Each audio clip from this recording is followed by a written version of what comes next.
Hello, and welcome to Getting the Best Results podcast, where each week we talk about shortcuts and techniques that will help you get the best results in life and business. It's all about learning a new method or approach, or possibly an insight or an idea that will contribute to your life in a positive way. I'm your host, Cheryl Jones. I'm an author, facilitator, and professional speaker. My focus is on helping individuals and small businesses break through their common thinking to create bigger, bolder, and better results. You can learn more about me at simplythebestresults.com, where you will also find lots of resources to help you break through. Now, let's get on with this week's show. If you're like me and you know you should attend networking events to help develop business relationships, but would rather clean toilets than connect with people who don't seem to be interested in you or don't want to be bothered, then this show is for you. Networking is something we all should do and can pay great big dividends when you do it right. But to be honest, I don't really enjoy it anymore. You know, I used to be a networking queen. I attended all kinds of events just to meet people who might eventually become clients or build new relationships, and I was great with referrals. But, you know, as I started bringing more clients on, I had less time to attend those events, and frankly, I just stopped going. And now I'm at this point where I don't feel confident networking anymore. So I've invited my very, very dear friend, Patti DeNucci, who's an expert on this subject of networking, to come and share her wisdom with us today. So let me tell you a little bit more about Patti. Patti DeNucci believes it's not how many people you know or talk to, it's the quality of your conversation and connections, and she's so right. She is the author of the award-winning success guide, The Intentional Networker, Attracting Powerful Relationships, Referrals, and Results in Business. As well as she's a speaker, a workshop facilitator, and a consultant. Organizations like Microsoft, Rodan Fields, HEB, MGM Resorts, Hewlett, Packard, and the Texas Conference for Women, and of course many others, have invited Patti to come and help their teams and their event participants learn how to attract, experience, and enjoy more meaningful conversations and rewarding connections. So I'd like for you all to welcome Patti, and I will welcome you too, Patti. Thank you for joining us for the podcast today. Oh, what a joy. What a delight to be invited to do this with you. Thank you for asking me.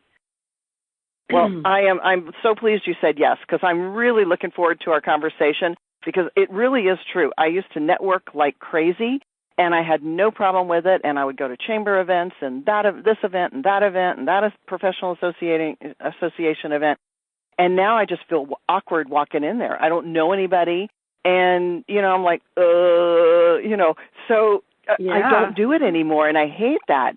And I figure that I am not alone in the world. And, in fact, I think that's a term that most of us are familiar with and know we should do, but maybe we should talk about what it really is, you know, like how you define it. You know, how would you define it? I want to back up just for a second and say, that when you said you used to enjoy it and now you don't, or you've gotten busy, first of all, I just want to say that is very normal. I'm going through it too.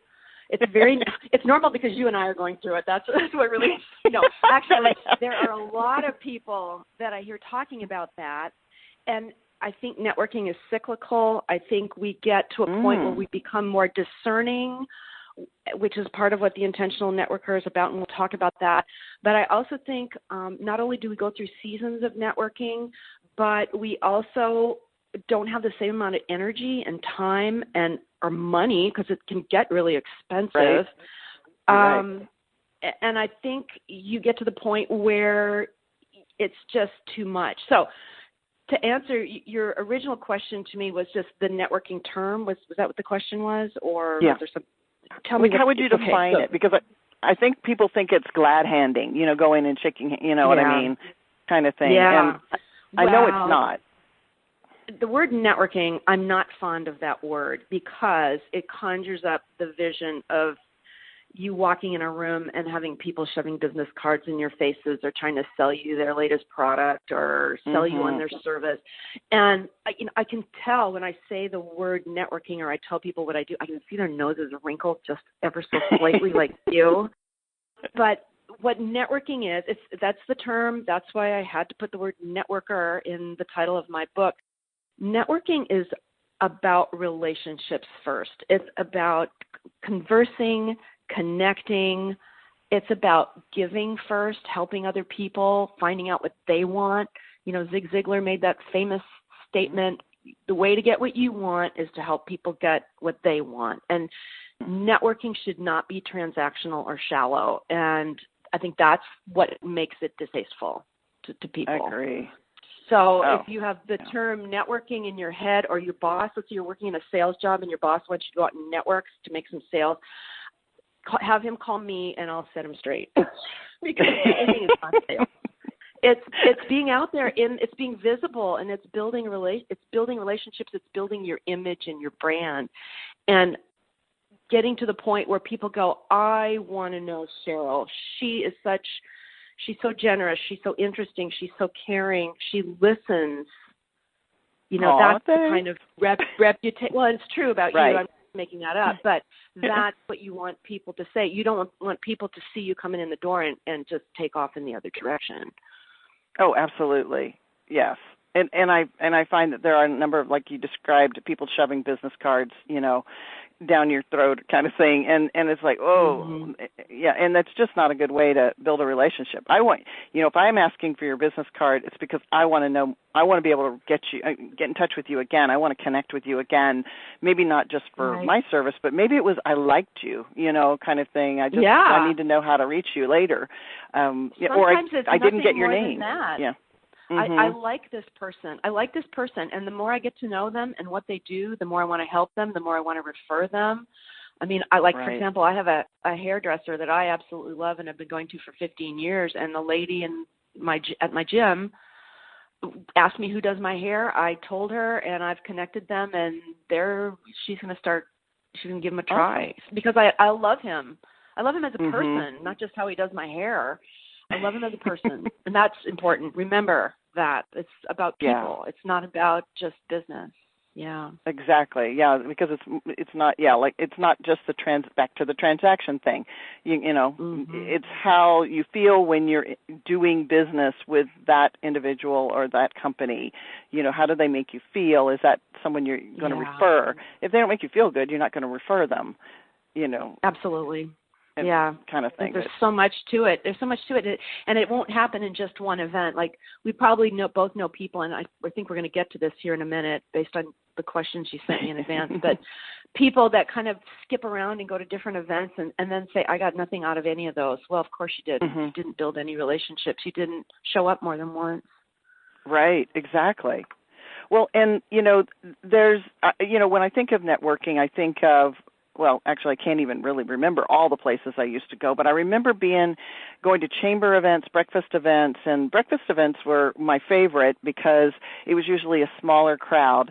And the other thing was I used to be part of multiple chambers, and what I found was the Hispanic chamber in our community was the one that fit for me, even though I'm not Hispanic. It's Hispanic and small business, and so that's where I felt like I fit in the best, because I am a small business.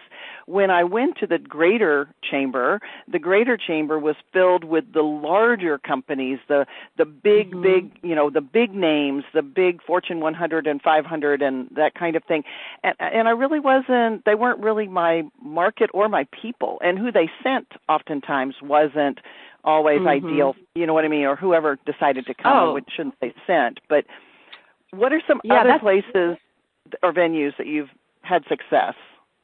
Well, I think you make a really good point there in that you have to kind of experiment, and depending on where you are with your business, who you're wanting to meet, whether it's personality you're looking for or type of business or type of position, what jobs do they hold or how big is their company? I think that's a really important point. So I want to just highlight what you said a minute ago. But yes, how do you figure out where you're supposed to go? Boy, that is a really interesting question because you mentioned in an earlier exchange that you have something like 300 different events that a person could go to. And I think where I live, my city is the same way. I mean, you could get up at 5 a.m. and start networking and never quit until, the sun goes down and then some. So how do you choose? Here's some ideas for that. I think really look at what crowd does this particular group attract. And if you can't tell by looking at their website or the invitation or the announcement, if there's a phone number or an email, call or ask. I mean, who typically shows up? I mean, I'm really looking for an event that fits me. I want to be doing business with this group, this group, or I want to hang out with people who like books or like, do you have good speakers? I mean, I think it's okay to contact and ask, what are your events like? I think there's nothing wrong with that. If you feel like that's not your thing to do that, then make your best guess or ask your friends who are in a similar business to you, are looking for similar things. Where do you go? What's your favorite group? And you can start to get some hints, and then some of it is just trial and error. When you show up, is the meeting well run? Are the people there open and kind, and do you feel welcome? And do they have, if a speaker or a program is important to you, do you enjoy the speaker that they brought in? Does it feel good to you? Does it, you said, I can tell these are my people.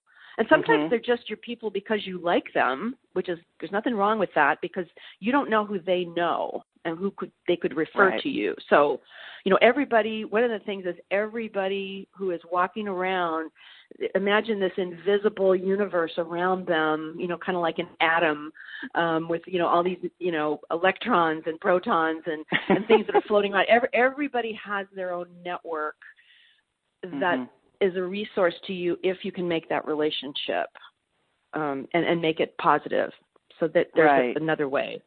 So I've been finding lately that, I rejoined a networking group here in town. I'm getting back used to it, how to do it so that it doesn't wear me out, because I'm an ambivert. I'm a little bit introvert, a little bit extrovert. And my goal is to always meet at least 2 people that I would really like to have coffee with and get to know better. So sometimes I walk away feeling like, that was overwhelming. I love going to book launches.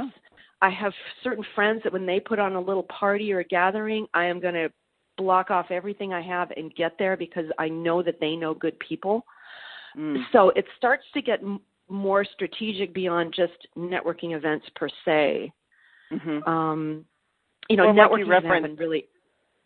I was just going to say networking can happen anywhere. It really can. Well, and that's also just like your hairstylist and kind of thing, and referring your hairstylist. Absolutely. Yeah, I've had that happen as well. Locker room conversation. I've seen the thing on social media that says, a bunch of women in a restroom together can do more networking than any men can. That is just because of the invite. We're all doing our lips and fixing our hair and trying to support each other, and and all of a sudden it's like, who does your hair? And then all of a sudden you're talking about 7 other subjects, and then your spouse or boyfriend wonders what's going on. Where have you been? I've been networking in the bathroom. Isn't it funny when you end up talking with somebody and all of a sudden, like, you're sharing all this detail about whatever, it's like it goes from, that's a really gorgeous dress or whatever, you look beautiful today, and they go, thank you, and and then all of a sudden it just morphs into this conversation, and you never learn their name. And that's just, what are you putting out into the universe, good or something else? Sometimes you will get something from a stranger, and it's the most important information you'll get all week. Sorry about the being there. Anyway. Absolutely. Well, and as I was revisiting your book, and I love your book, by the way. It's so applicable, and it's so reflective and so helpful. So, guys, you need to buy that book. So, in the book, though, you talked about the 80-20 rule, and could you tell me about how I know the Pareto principle, the 80-20 rule. You get 80% of your whatever from 20% of the effort, right? So that's one way it's been applied, but tell me about tell me more about that and how it applies to networking. Okay. Well, it's like anything else. You get 80% of your value, and value, let's just say that doesn't necessarily mean paying business. It can mean great ideas. It can mean support. It can mean you just like the person and you feel energized after you've talked to them. They know things you don't know but need to know at this time. So, and this is something I usually do in my workshops or in my presentations, I tell people to think about your very favorite people in your network. And, I don't expect people to go into their contacts and count how many they have and then see what 20% is. I mean, we don't have to go into that. But think about the people who right now for you are the most valuable, the most likable, energizing, your best clients, people you like to do business with, people you like to refer, and make a list of what their traits are. I mean, think about what are their characteristics. Are they, they're fun, they're knowledgeable, they're reliable, they're et cetera, et cetera. And you can come up with this long list and just leave it on your desk or on your kitchen table and just keep adding to it. And use that as a measuring stick against all the people you know. Like maybe go on LinkedIn or in your database and just flip through it and see, oh my gosh, Bob Smith, he embodies all of these things. Okay, so you know what you need to do, especially if you haven't talked to Bob Smith in a long time, shoot him a little email or pick up the phone and call him, and just for no reason other than to say, Bob, haven't seen you in a long time. I miss you. What's new in your world? You might just get their voicemail, and so leave a nice message. Just say, I was just thinking of you.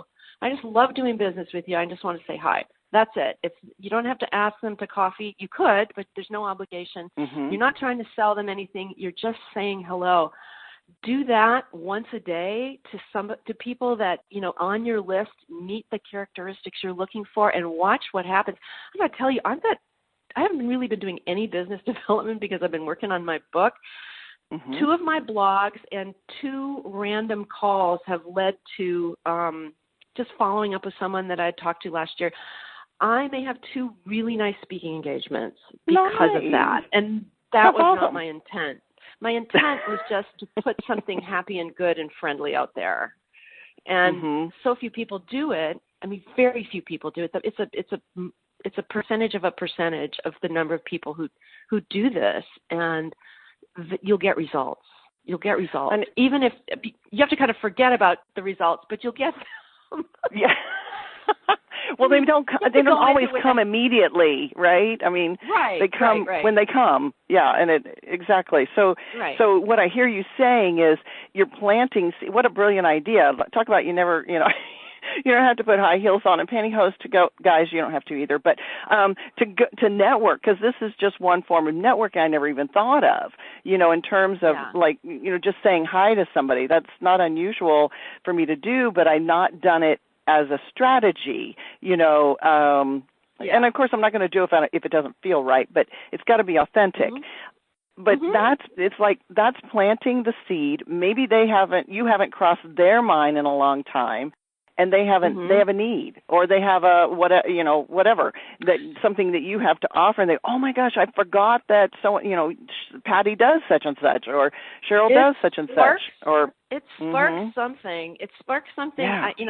Not to get super woo-woo, but I can be very woo-woo when I want to be. But not just when you do this, it's amazing. You may get results from those people, but you also may just get it from randomly nowhere because somehow someone is seeing that you care enough to show up and put something nice out into the world, and that's your reward. So often what happens if I start picking up the phone and just checking in with people and saying, like, for example, our mutual friend, you probably know Lauren from the conference that we've both spoken at.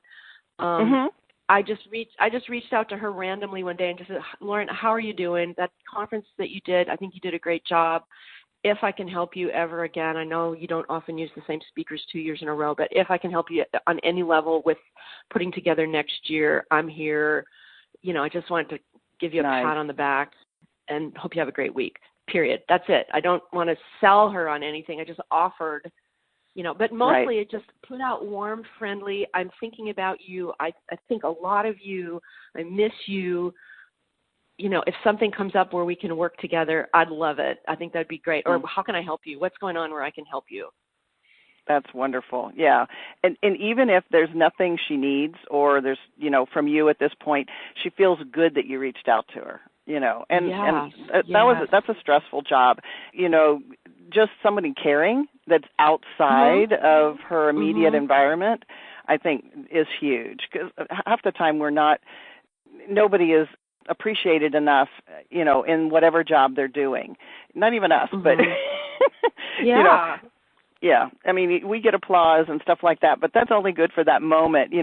Sometimes we get people emailing us and saying, what you said really made a difference in our lives, and that feels really awesome, That can turn a day around. Haven't you had days where you feel like nothing I do really matters to anybody, and no one's responding to my blog, and no one's sharing my Twitter posts, and someone calls and says, you changed my life, and it's like, just like the clouds part and the sun comes out. But I mean, that can work for anybody. The other thing I want to say about the 80-20 rule, and the reason why it's important, is we don't have the time or the energy or the resources or the money to be best friends with everybody. And so this is sort of a way, like, who ranks as a 20%er for you? And I swear I can go down my list and go, nope. Oh, yeah. Oh, there's one. Oh my gosh, I haven't talked to her in a while. And your 20% can change depending on what you're working on.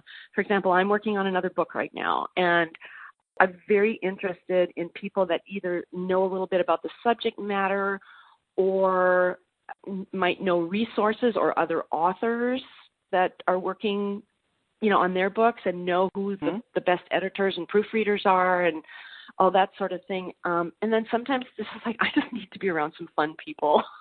I just need to go have coffee with someone who makes me laugh. Exactly. I just need some levity in my world right now because I'm working too hard. So I've got an editor for you. Okay. Oh, good. just so you know. Okay, thank you. See, here we are, networking right here. So the 20% is just a way of, focusing on what's working for you. And then don't throw away the other 80%. Well, there's always a few people where it's like, yes, I can disconnect from this person and I'd be totally happy never to see them ever again. Sadly, that can happen. But you're just going to put the other 80% on the back burner. Absolutely. Who knows? And what I hear you saying, is by identifying those key characteristics, those traits you mentioned, and figuring out kind of what they have in common, then it helps you hone in, especially even if you're meeting or when you're meeting new people, because you're like, oh, wow, this person really fits those characteristics. They might be a good fit for the long run. And then I hear you also saying, cultivate that relationship. I can't drink that much coffee if I was going to do networking all day. That's just a lot of coffee, and I'm already a little hyper. So, but cultivating the relationship by sending little notes periodically, whether it be, a lot of people don't use snail mail anymore, and sometimes I get things in the mail, and I'm like, oh my gosh, how cool is this, right? So they end up on the bulletin board or stuck to my computer or on the wall, and they mean something a little more valuable than an email. A voicemail, I think, is really valuable. It's not something that you're not going to go back and listen to it 2 or 3 times. An email, you're likely to read it and delete it, but gosh, you send something in the mail, a little card, a little note, a little anything, and people can read it over and over again. And, I used to do little inspirational quotes on colored cardstock. This is before, I had a color printer. I've been in business a long time, and I would send them out, and people would call me and say, I needed to read that quote today. And then they would stick them on their wall, and then they would later on, believe it or not, that's how I got some business back in the day. Hey, but you were putting good out into the world. You're bothering to get in touch. You're putting something good, something that had a good shelf life for them. And it was something beyond the typical, sometimes you network and you give out a business card and all of a sudden you're subscribed to somebody's list. Like their promotion list or their blog. And, I think I have mixed feelings about that. And they consider that staying in touch. Oh, let's stay in touch. Here's our way to stay in touch. I want something a little more personal than that. And I think, what's also really funny for me is I don't have a personal assistant. I I do have a speakers bureau that occasionally will drum up some business for me, but I really love and I'm very proud of the fact that I answer my own phone, I answer my own emails, I work my own sales. I want that connection. That's very important to me because it's what I talk about. Is I have to demonstrate that I walk my own talk. So sometimes I think people isolate themselves behind their email campaigns or their assistant or an agent or, front desk person, whatever you want. And I learned this from my dad and my grandfather because I grew up in a family business. And my dad would go out for coffee like 3 times a day. And when I would work for him in the summers, I think, God, does he not ever stay in this office? Like, doesn't he ever do any work? And I'm thinking, what a slacker. I get what he was doing now. He would go up our little main street of our little town. He'd walk all the way up, all the way down, peek in on the free press newspaper and stop at the bakery and get a coffee and a donut and see who was there. And he just kept tabs on the business community and the community. And he sold cars and had maintenance contracts. He did one conversation at a time. Wow. It started with my grandfather. Cool. My dad took it over, and I get it now. I totally get That's what networking. he's doing. Mm-hmm. Every day. Wow. That's cool. Yeah. I hope he was drinking decaf. That's all I have to say. Oh, no. Sadly, no. No, he was a caffeine guy through and through, just like me. Yeah, me too.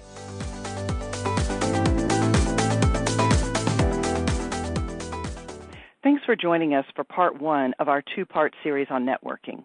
In part 2, we'll continue the conversation with Patti.